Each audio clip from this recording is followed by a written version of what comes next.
തത്വം ശോചിത്തുമർഹസി അർജുന, പരിഹരിക്കാൻ വയ്യാത്ത കാര്യത്തിൽ ദുഃഖിക്കരുത്.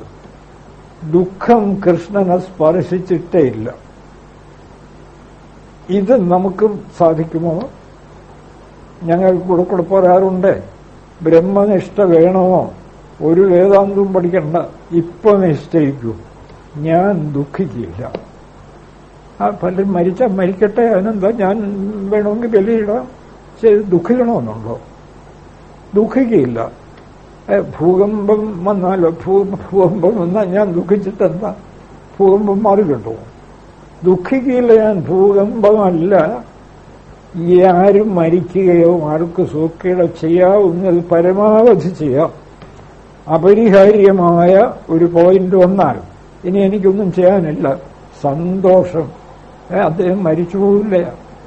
മരിക്കുന്നതിന് ഞാനിപ്പോ ഇവിടെ ഇരുന്ന് ദുഃഖിച്ചാൽ മരിക്കാതിരിക്കുമോ? എന്നാൽ ഞാൻ സന്തോഷിക്കട്ടെ, അദ്ദേഹം മരിക്കട്ടെ, എന്താ ദോഷം? എത്രയോ പേർ മരിക്കുന്നില്ലേ? ഇപ്പോ ഒരു തീരുമാനം എടുക്കാമോ? ഞാൻ ഇന്നു മുതൽ ദുഃഖിക്കില്ല, ബ്രഹ്മനിഷ്ഠ. ദുഃഖ സംയോഗ വിയോഗം, ഇതാണ് ബ്രഹ്മാനുഭവം. ഇനി എന്നെ ദുഃഖം ബാധിക്കുകയില്ല. എന്ത് വേണോ സംഭവിക്കട്ടെ, ഞാൻ ദുഃഖിക്കാൻ തയ്യാറില്ല.